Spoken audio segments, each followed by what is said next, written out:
Hello everyone. आज के इस वीडियो में हम एच ए रॉबर्ट्स फ़िलॉसफी का चैप्टर नंबर 3 वाइटल फोर्स पढ़ने वाले हैं। और इस चैप्टर की शुरुआत डॉक्टर एच ए रॉबर्ट्स ऐसे करते हैं कि उन्होंने कहा है कि बहुत ज़्यादा मिस एप्रीहेंशन है अबाउट होम्योपैथी फिजिशियंस में भी और कॉमन पीपल में भी। और फिजिशियंस में सबसे बड़ा जो मिसकंसेप्शन होता है वो ये होता है, और ये मैंने भी नोटिस किया है, कि हमें लगता है कि अगर हमें मटीरिया मेडिका आती है तो हम पेशेंट को ठीक कर लेंगे या फिर that is enough for our practice. But इसी बात को एम्फेसाइज करते हुए डॉक्टर एच ए रॉबर्ट्स कहते हैं कि materia Medica is not enough, और इसके अलावा आपको वो सारे प्रिंसिपल्स भी पता होने चाहिए जैसे आपको मेडिसिन को एडमिनिस्टर करना है। ठीक है। और अगर सिर्फ हमारी मटीरिया मेडिका अलग होती तो कोई डिफरेंस ही नहीं होता हम में और एलोपैथिक फिजिशियंस में, और इतने जो डिफरेंसेस आते हैं वो आते ही नहीं कभी। जो मेन पॉइंट ऑफ डिफरेंस है वो आता है फिलॉसफी पे, अंडरस्टैंडिंग पे, कि डिजीज़ क्या होती है, डिजीज़ को क्योर कैसे करना है, कौन से प्रिंसिपल्स होने चाहिए क्योर के लिए, ये सारी चीज़ें हैं पॉइंट ऑफ डिफरेंस। तो उन्हीं को समझना है। ठीक है। और इसीलिए डॉक्टर एच ए रॉबर्ट्स सबसे पहली बात कहते हैं, one of the first and foremost elements with which the homeopathic physician must be convergent is the different forms of energy. तो सबसे पहली चीज़ जो हमें समझनी है वो है एनर्जी। और जैसे ही हम किसी भी फिलॉसफी या ऑर्गेनॉन में एनर्जी की बात करते हैं तो सबसे पहला थॉट हमारे दिमाग में आता है वो आता है वाइटल फोर्स का। ठीक है। और वाइटल फोर्स में डॉक्टर हैनीमैन ने ऑर्गेनॉन ऑफ मेडिसिन में वाइटल फोर्स के बारे में बताया है कि in the healthy condition of man, जब वाइटल फोर्स इन हेल्थ की बात कर रहे हैं कि हेल्दी कंडीशन में क्या होता है, स्पिरिट लाइक जो वाइटल फोर्स है ये एनिमेट करते हैं मटेरियल बॉडी को और unbounded sway and retains all the parts of the organism in admirable harmonious vital operation as regards both sensation and function. तो वाइटल फोर्स जो है वो सेंसेशन और फंक्शन दोनों को ही हारमोनियस तरीके से कंट्रोल करती है during the time of health. और डिजीज़ में क्या होगा, डिजीज़ में इसका उल्टा हो जाएगा, ये जो हारमोनी है ये बिगड़ जाएगी।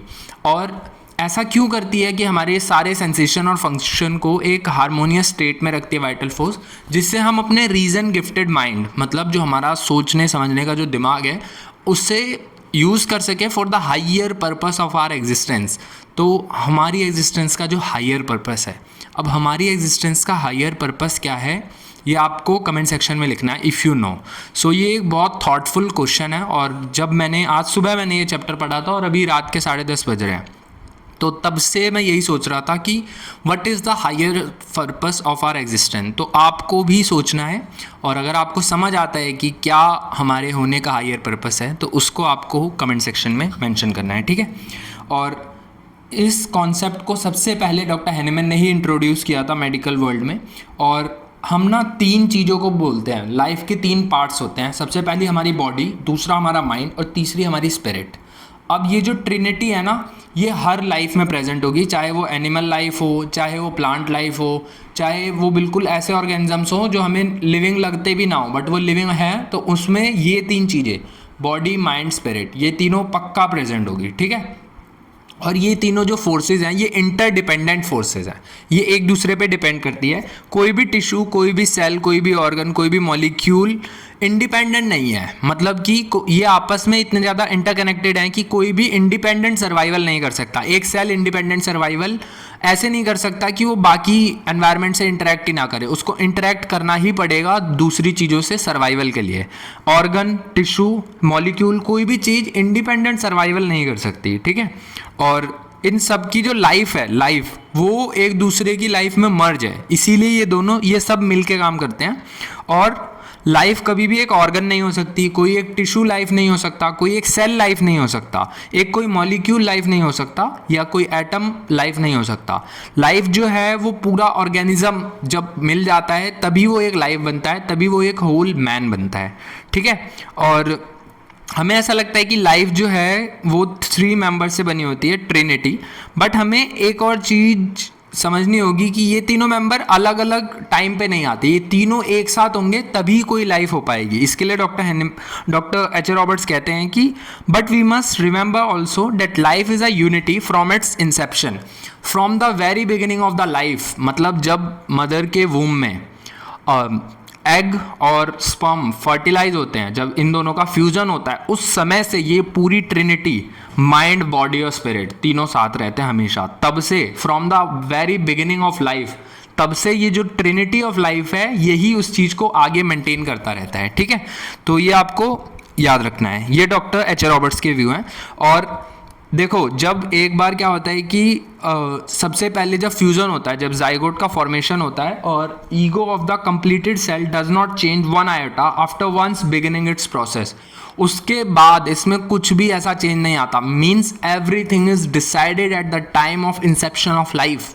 जब वो उस समय पे फ्यूज़न हो रहा था, जब जाइगोट का फॉर्मेशन हो रहा था, उसी समय से सारी चीज़ें डिसाइड हो चुकी हैं। ठीक है, अब कैसे मसल डेवलप होगी, कैसा नर्व डेवलपमेंट होगा, कैसा ब्रेन डेवलपमेंट होगा, सेल्स कैसे डेवलप होंगे, ये सारी पावर्स जो हैं वो ऑलरेडी आ चुकी हैं उस सिंगल सेल्ड ऑर्गेनिज्म में, और अब वो इन सारी पावर्स को यूज़ करके पूरा एक ऑर्गेनिज्म बना देगा। ठीक है, सो ये आपको याद रखना है। और देखो, ये जो वाइटल एनर्जी है जो इन सब चीज़ों को डेवलप कर रही है, अगर ये नहीं होगी तो पूरी जो बॉडी है वो डेड है, अगर ये वाइटल एनर्जी नहीं आई। इसीलिए ये जो वाइटल एनर्जी है ये पूरी सारे ही लिविंग ऑर्गेनिज्म में प्रेजेंट होती है, और ये फिजिकल एक्शन में भी कैपेबल है और मेंटल पावर्स को यूज़ करने में भी कैपेबल है, और ये टेक ऑन होल्ड कर सकती है स्पिरिचुअल फोर्सेस को भी। मतलब spirit, body, mind, physical, mental और स्पिरिचुअल तीनों तरीके से फंक्शन करने के कैपेबल है ये जो वाइटल एनर्जी है, ये वाइटल फोर्स की बात कर रहे हैं। ठीक है, अब इसीलिए बोलते हैं कि no two individuals are alike. जो डेवलपमेंट होता है वाइटल एनर्जी का, वो एक इंडिविजुअल में बिल्कुल अलग होता है एज कंपेयर टू दूसरा इंडिविजुअल। ठीक है, इसीलिए बोलते हैं कि कोई भी इंडिविजुअल सेम नहीं होता, और होम्योपैथी का one of the core concepts है थ्योरी ऑफ इंडिविजुअलाइजेशन, कि every individual is unique in itself. ठीक है, तो किसी भी इंडिविजुअल की जो ग्रोथ है, डेवलपमेंट है, वो इस फिजिकल एनर्जी पे डिपेंड करती है, और इस डायनेमिक एनर्जी पे डिपेंड करती है, और स्पिरिचुअल एनर्जी पे डिपेंड करती है। ठीक है, ये डिफरेंट मैनिफेस्टेशंस है वाइटल एनर्जी के ही। जब ये जो एनर्जी है ये इम्प्रॉपरली फंक्शन करेगी तो एक प्लेन पे ज़्यादा ग्रोथ हो जाएगी, या तो किसी की स्पिरिचुअल प्लेन में ज़्यादा ग्रोथ हो गई तो मेनिया, रिलीजियस मेनिया की तरफ चला जाएगा। किसी की मेंटल प्लेन पे ज़्यादा ग्रोथ हो गई तो ऐसा हो सकता है कि वो वैसे तो जीनियस बन जाए बट फिजिकली बहुत वीक रह जाए। जैसे स्टीफन हॉकिंग्स की अगर बात कर लें तो वो फिजिकली डिसेबल्ड थे but he was a mental genius. वो उनका जो थॉट प्रोसेस था वो एक जीनियस जैसा था, है ना। तो ये सारी चीज़ें ऐसी हैं कि अगर किसी भी एक प्लेन पे जो ग्रोथ है वो अनइवन होगी तो क्या होगा, जो पर्सन है वो सिमेट्रिकल नहीं होगा, उसकी जो पर्सनैलिटी है वो सिमेट्रिकल नहीं होगी। आपने देखा होगा बहुत सारे ऐसे लोग होते हैं जिनकी फिजिकल ग्रोथ तो बहुत अच्छी है बट उनमें इमोशनल मैच्योरिटी नहीं होती, उनमें स्पिरिचुअल समझ बिल्कुल नहीं होती, और उनको मतलब जो इमोशनल एक मैच्योरिटी कहते हैं वो समझने में ही बहुत समय लग जाता है। तो क्यों? उनकी अनइवन ग्रोथ हुई है। ठीक है, अब ये जो नेचर है इस एनर्जी का ये डायनेमिक है, और ये जो डायनेमिक्स है, ये जो डायनेमिक नेचर है इसकी वजह से पेनिट्रेट करती है every particle, every cell, every atom of the human economy. अगर इसमें कोई भी डिस्टर्बेंस होगी तो जो डिसफिगरमेंट होगा, जो डिस्टर्ब डेवलपमेंट होगी वो पूरी होल ह्यूमन इकोनॉमी को अफेक्ट करेगी। अब ऐसी जो डिस्टर्बेंस है वो कहाँ से आ सकती है? तो ऐसी डिस्टर्बेंस प्रीनेटल इन्फ्लुएंसेस से आ सकती है, जैसे कोई सडन फ्राइट हुआ हो, या फिर हेरिडिटरी स्टिग्मा। मतलब हेरिडिटरी स्टिग्मा का मतलब किसी में जेनेटिकली ये टेंडेंसीज चलती आ रही हैं, जेनेटिकली जो बीमारियां चलती आ रही हैं वो हो, या वो एक सेल में भी प्रेजेंट हो सकता है, वन पेरेंट सेल और both of the parent cells. वो बिल्कुल एक इनडेलिबल ब्रांड, मतलब जो डिलीट नहीं हो सकता, उस ब्रांड की तरह प्रेजेंट होता है उस डीएनए में। और वो जो डीएनए, वो जो डायनेमिक एनर्जी, वो जो वाइटल फोर्स जब नई लाइफ कमेंस करता है तब वो सारी चीज़ें एज इट इज़ कॉपी हो जाती हैं। ठीक है, तो on the other hand, the separate individual life has been established. We know how terrific are the consequences of fright. अब ये वही बात कर रहे हैं कि फ्राइट के कंसिक्वेंसेस कितने टेरिफिक हो सकते हैं, ये हमें सोचना होगा। अगर एक जो मदर है वो फ्राइट में है तो इसकी वजह से जो नर्सिंग चाइल्ड है उस पर उसका इफेक्ट ट्रांसमिट होगा, एक कंसिक्वेंट डिस्टर्बेंस होगा उसकी वाइटल एनर्जी पे, और इवन मदर इस इंसिडेंट को भूल जाएगी बट उस चाइल्ड के अंदर वो जो चीज़ ट्रांसमिट हुई है वो इस इंसिडेंट को कभी नहीं भूल पाएगा। वो जो बिल्कुल एक इनडेलिबल ब्रांड की तरह उस पर ट्रांसफ़र हो चुका है वो चीज़। or the mother's vital force may be disturbed by worries or sudden fright and she herself may suffer from the consequent serious disturbances. या ऐसा भी हो सकता है कि जो ये वरी आई है, जो ये ट्रॉमा आया है, सडन फ्राइट आया है, इसकी वजह से मदर का वाइटल फोर्स इतना ज़्यादा अफेक्ट हो जाए कि वो उसको ही इतना डिस्टर्ब कर दे कि उसकी वाइटल फोर्स में डिस्टर्बेंस आ जाए और उसको सिम्टम्स आने लगे. ठीक है.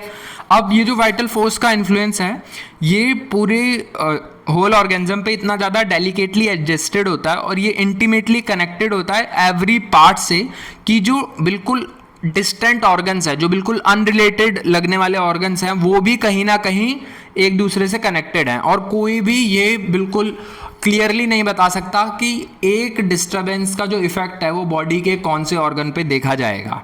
ठीक है. या फिर कौन सा डायरेक्शन होगा. ये सारी जो डिसीजन है ये हमारा वाइटल फोर्स लेता है विद अनएरिंग प्रिसीजन, बिल्कुल प्रिसीजन के साथ कि जैसी उसकी टेंडेंसी होगी ना वैसे ही उसके ऑर्गन्स अफेक्ट होंगे. तो ये सारी बातें आपको सुनने में बहुत अभी ऐसी लग रही होंगी कि इसको रिलेट कैसे करना है, but once you start relating these things with reality, आप देखोगे ना कि जैसे जैसे ये जो सीक्वेंस बता रहा है कि किसी को बर्थ के साथ ही कुछ डिफेक्ट्स आने शुरू हो जाते हैं. आप पूछोगे कि कारण क्या था, उन्हें कारण याद नहीं होगा, बट धीरे धीरे जब आप एलिसिट करना सीख जाओगे, चीज़ों को पेशेंट से पूछना सीख जाओगे, तब आपको समझ आएगा कि ये सारी चीज़ें कितनी ज़्यादा इंटरकनेक्टेड हैं. ठीक है. अब जो भी ये डिस्टर्बेंसेज आ रही हैं रिफ्लेक्शन है इनवर्ड टर्मोइल और कन्फ्यूजन का, जो भी हारमोनियस एक्शन था वाइटल फोर्स का वो जो डिस्टर्ब हुआ है उसकी वजह से. अब इससे क्या होगा कि ये एक ऐसे पॉइंट पे ले जाएगा कि हमें खुद समझ आने लगेगा कि disturbance of any part is the manifestation of an inner disturbance and is not a local confusion. अगर किसी को एक वॉट भी हो रहा है ना तो वो भी पूरे ह्यूमन इकोनॉमी में कोई ना कोई डिस्टर्बेंस है जिसकी वजह से उसको ये मैनिफेस्टेशन हो रही है. ठीक है. तो ये कोई लोकल मैनिफेस्टेशन नहीं है, it is involving the whole human economy.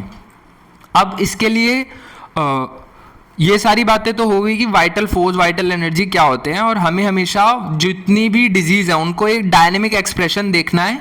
Dynamic expression of the disturbed harmony of the vital force is basically is the disease. ठीक है. तो ये सारी बातें हो गई. अब इसी तरीके से हमने बात कर ली कि डिजीज़ होती कैसे है वाइटल फोर्स के डिस्टर्बेंस से. अब हमें ये बात करनी है कि डिजीज़ ठीक कैसे होती है. तो in treating disease we are drawing also upon another storehouse of dynamic force. अब हम यहाँ पे फिर से एक डायनेमिक्स के साथ ही इंटरेक्ट कर रहे हैं इन ट्रीटिंग द डिजीज. वो डायनेमिक्स है मेडिसिन, जो हम मेडिसिन बनाते हैं. अब इसको ना डॉक्टर बोगर ने ऐसे इलस्ट्रेट किया है कि एक रन अवे ट्रेन होती है, एक रन अवे ट्रेन है और उसमें आपको एक नया इंजन लगाना है. तो आप इंजन को कैसे भेजोगे, सेम डायरेक्शन में इंजन भी चलता है और सेम डायरेक्शन में ट्रेन भी चलती है. धीरे धीरे इंजन जो होता है वो स्पीड ज़्यादा कर लेता है और आगे से जाके एडजस्ट हो जाता है बिल्कुल फ्रंट में. ठीक वैसे जब तक वो एडजस्ट नहीं होगा, जब तक वो उतनी ज़्यादा स्पीड नहीं कर लेगा कि वो उस ट्रेन को बाईपास कर सके, तब तक वो आगे जाके एडजस्ट नहीं हो सकता. ठीक उसी तरीके से जब तक हमारी जो मेडिसिनल पावर है वो डिजीज पावर से स्लाइटली ज़्यादा नहीं होगी, तब तक वो डिजीज को सबसाइड नहीं कर सकती. ये बहुत बेसिक कॉन्सेप्ट है और डॉक्टर बोगर ने यहाँ पे लिखा हुआ है. Dr. Boger illustrates this by the picture of the runaway train where an engine is sent not in the opposite direction. देखो यहाँ पे वो सबसे पहले प्रिंसिपल की बात करते हैं कि जो इंजन हम भेज रहे हैं वो अपोजिट डायरेक्शन में नहीं भेज रहे हैं, unlike the principle of antipathy जिसमें हम ऐसी मेडिसिन देते हैं जो अगेंस्ट दैट वाइटल फोर्स काम करती है. नहीं, हम सिमिलर मेडिसिन दे रहे हैं बट सिमिलर बट स्ट्रॉन्गर. तो क्या बोलते हैं कि where an engine is sent not in the opposite direction to meet and combat force with force but in the same direction, increasing in pace until it is equal in the pace to the runaway and it is then in a position to subdue its speed. और धीरे धीरे क्या होगा, वो उसके आगे जाके adjust हो जाएगा अपने आप, वो उसकी स्पीड को रोकने में और उसकी स्पीड को काउंटर करने के लिए सफिशिएंट होगा.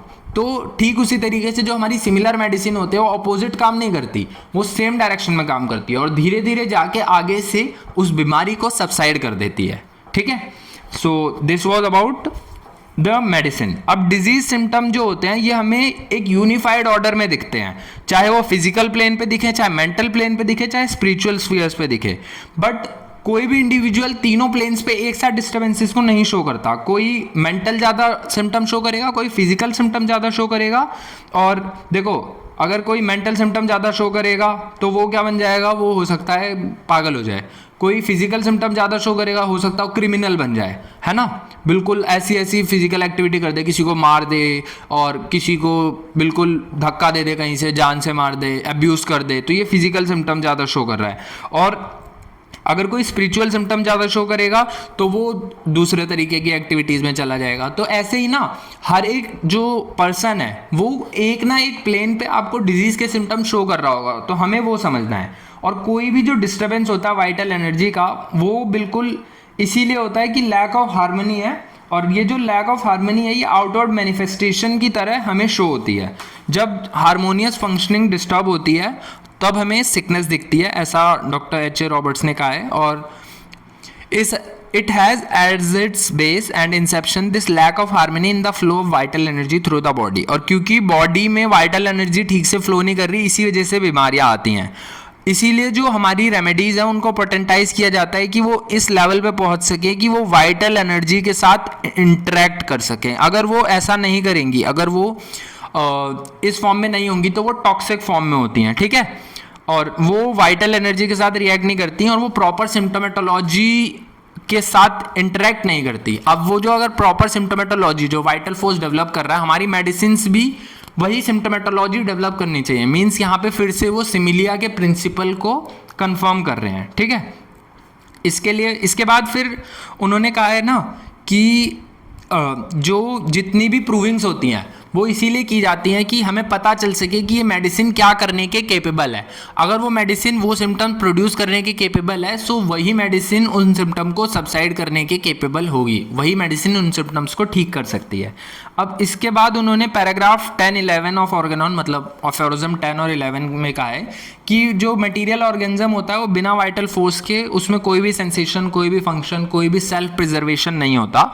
और इसके जितने भी फंक्शन होते हैं, जितने भी सेंसेशन होते हैं, ये सब जो इमैटेरियल बीइंग वाइटल फोर्स है जो कि पूरी बॉडी को एनिमेट करता है, उसी में से आते हैं। जब कोई पर्सन इल हो जाता है तो यही जो spiritual self acting vital force है, यही जो पूरी बॉडी में प्रेजेंट है, इसी की डीरेंजमेंट की वजह से जो डायनेमिक इन्फ्लुएंस हुआ है, जिसकी वजह से ये डीरेंज हुआ है, कोई भी मॉर्बिफिक एजेंट का जो डायनेमिक इन्फ्लुएंस है जिसकी वजह से वाइटल फोर्स डीरेंज हुआ है, उस कारण ही हमारी बॉडी में सिम्टम्स आते हैं। और ऐसे ही डिसएग्रीएबल सेंसेशन और इरेगुलर प्रोसेसेस को हम डिजीज़ कहते हैं, ठीक है। और इसको डिजीज़ को ठीक करने के लिए भी हमें ऐसी ही मेडिसिन चाहिए जो बिल्कुल सिमिलर हो, और जितने भी इफ़ेक्ट्स आएंगे और जितने भी इफ़ेक्ट्स और सिम्टम्स आएंगे वो बिल्कुल ऐसे होंगे कि जो फिजिशियन है वो इन्हें ईजिली समझ सके, ठीक है। सो ये इसके बारे में कहा है, ये अफोरिज्म नंबर 10 और 11 की बात कही है। तो इससे ना हम एक कंसिडरेशन पे आते हैं कि जो वाइटल फोर्स है और उसका जो इन्फ्लुएंस है डिजीज़ और क्योर में, वो कैसा होना चाहिए। जैसा हमने देखा कि इसके जो एक्सप्रेशन है वो रिफ्लेक्ट करते हैं exact symptom of the disturbance. वो जो डिस्टर्बेंस हुई है उसके एग्जैक्ट सिम्टम हमें वाइटल फोर्स के जितने भी मैनिफेस्टेशन दिख रहे हैं बाहर, वो सब क्या है, डिस्टर्बेंस के एग्जैक्ट सिम्टम है। और one of the easiest method of dealing with sickness is to give medicine और mechanical treatments which put a stop to the symptom. One of the easiest method है कि हम ऐसी मेडिसिन दे दें जो इन सिम्टम को रोक दें, बट ऐसा करने से वो सिम्टम सप्रेस हो जाएंगे। और कोई भी सिम्टम जो सप्रेस होगा वो बेसिकली और ज़्यादा डिस्टर्ब कर देगा वाइटल फोर्स की हार्मनी को। क्यों? देखो, इसे ऐसे समझो, वाइटल फोर्स कुछ सिम्टम शो करके आपको ये दिखाना चाहता है कि बॉडी में कुछ डिस्टर्बेंस चल रही है। अगर आप उन सिम्टम्स को ही दबा दोगे, जैसे वाइटल फोर्स फीवर लाके ये दिखाना चाहते हैं कि बॉडी में कुछ डिस्टर्बेंस चल रही है, आप इसको क्योर करो, इसके कॉज को ठीक करो। अब आप फीवर को दबा दोगे, अगर आप कोई ऐसी दवाई खाओगे जिससे फीवर ठीक हो जाए, तो क्या होगा, वाइटल फोर्स का मैनिफेस्टेशन सप्रेस हो गया। अब वो और ज़्यादा कंफ्यूज हो गया। अब वो वाइटल एनर्जी जो आपको एक सिम्टम शो कर रही थी वो और ज़्यादा कंफ्यूज हो गई, और वो किसी ना किसी वाइटल ऑर्गन पे अब जाके कंफ्यूजन में काम करेगी और उस ऑर्गन को डिस्टर्ब कर देगी। तो आप देख रहे हो, जब लोग बहुत ज़्यादा फीवर होता है जिन्हें, वो ऐसे पैरासीटामोल या कोई भी मेडिसिन ले लेते हैं जो फीवर को सप्रेस कर देती है, तो क्या होता है उनको कई दिनों तक वीकनेस रहती है। ये वीकनेस का कारण ही यही है कि आपने उस चीज़ को सप्रेस किया। अगर आप उसको सिमिलर मेडिसिन देते और क्योर करते तो आपको वीकनेस नहीं होती। So this is the thing जो आपको समझनी है, ठीक है। For it suppresses or distorts the manifestation of the disease state.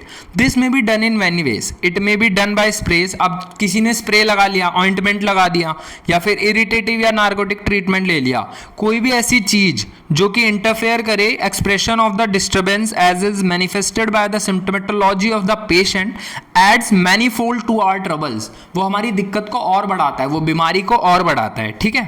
The altered character और entire suppression of discharges, the suppression of eruptions, the palliation of pain by narcotics, the momentary invigoration by tonics, these are among our problems। तो चाहे वो tonics हो, चाहे suppression of eruptions हो, चाहे हम pen को पेलिएट कर रहे हो नार्कोटिक्स देके, इन सब चीज़ों में, चाहे हम इंजेक्शन से गोनोरिया के डिस्चार्ज को रोक रहे हो, इन सब चीज़ों की वजह से जो इफेक्ट होगा वो पूरी वाइटल एनर्जी को इतना ज़्यादा डिस्टर्ब कर देगा कि हमें इतने ज़्यादा डिस्टेंट, सीमिंगली अनरिलेटेड मैनिफेस्टेशंस देखने को मिलेंगे। ऐसे ऐसे ऑर्गन अफेक्ट हो जाएंगे जिन्हें हमें लगेगा कि यार पहले मेरे को ये था, बाद में मेरे को ये हो गया।